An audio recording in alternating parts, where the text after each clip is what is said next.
Bună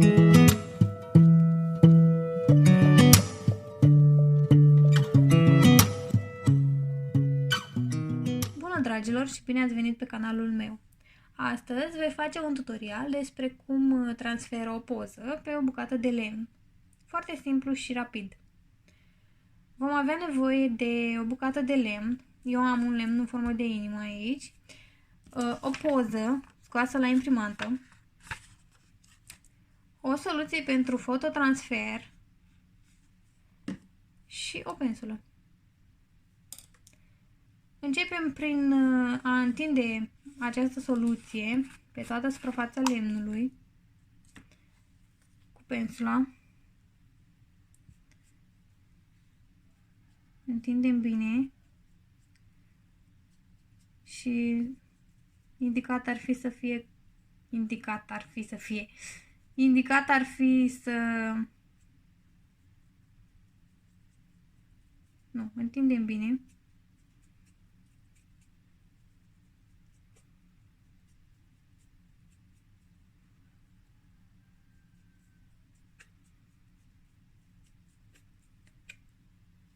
Întindem bine pe toată suprafața lemnului și uniformizăm.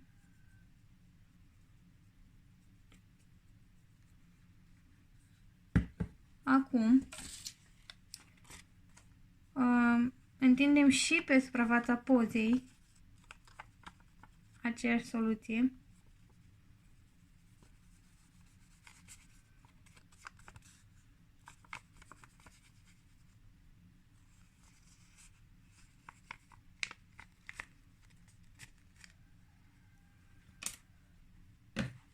Și acum întoarcem poza și o fixăm pe mijloc sau depinde de poză, unde vreți voi. O fixați. O presăm bine să nu rămână bule de aer. Cât de bine putem.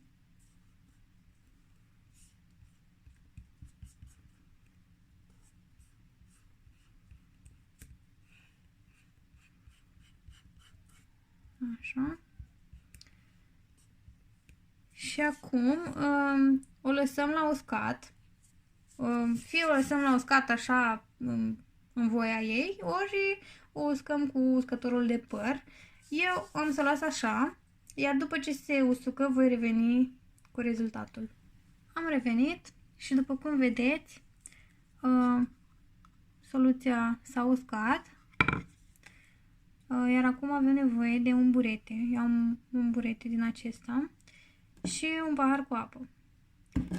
Vom umezi buretele în paharul cu apă și vom tapeta bine foaia.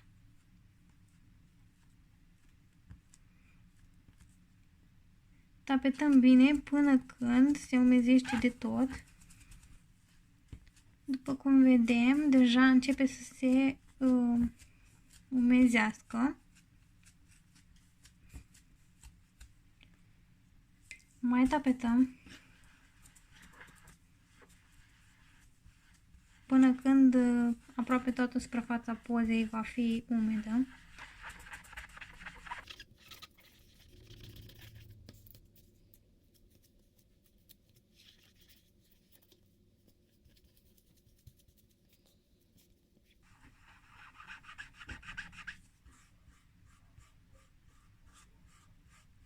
Am să încep din partea asta, unde s-a umezit destul de mult și am să vă arăt cum fac eu.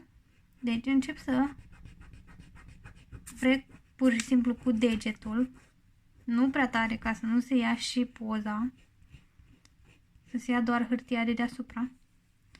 Unde nu se ia mai umezim, trebuie să se ia în felul ăsta.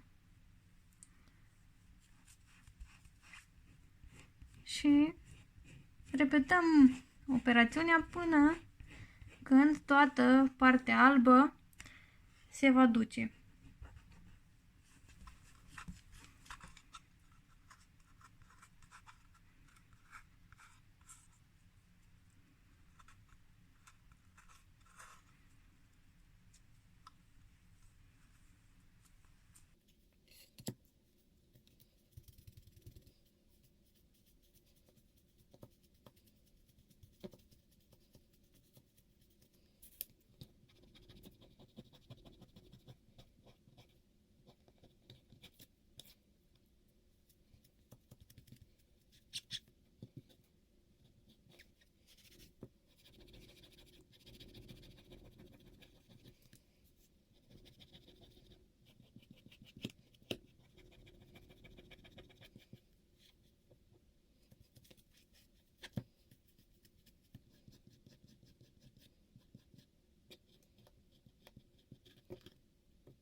Deci cam acesta este rezultatul, însă nu este rezultatul final. Un mic sfat din partea mea, dacă doriți, bineînțeles, când frecați hârtia, să nu frecați foarte mult pentru că o să pățiți ca mine. O să se ia și poza de pe lemn și nu ne dorim asta. Acum urmează pasul final, pentru că asta nu e tot, dar revin după ce curăț un pic masa de lucru. Am revenit și acum vreau să vă arăt pasul final. Avem o altă soluție, tot pentru fototransfer, dar acesta este un lac care vine dat pe deasupra. Arată cam așa și cu aceeași pensulă luăm și întindem pe toată suprafața lemnului un strat uniform pentru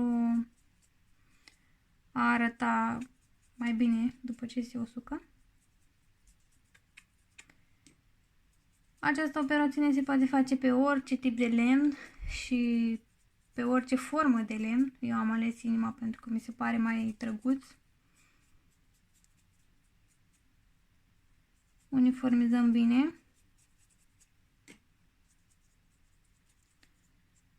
Apoi lăsăm la uscat.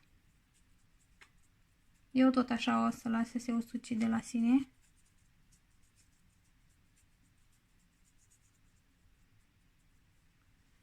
Și vedem ce iese. Acesta este rezultatul după ce s-a uscat, cu mici imperfecțiuni, pentru că v-am spus, atunci când eliminați hârtia, să nu apăsați foarte tare pentru că poza se va duce de pe lemn și rezultatul va arăta inestetic. În mare, cam așa trebuie să arate. Bine, rezultatul va fi în funcție de modelul lemnului și de poza pe care ați ales-o.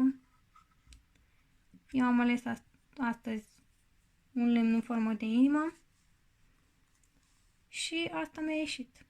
Mă bucur că ați vizionat până la capăt și aștept părerile voastre în comentarii sau, de ce nu, și ce ați vrea să mai postez pe canalul meu.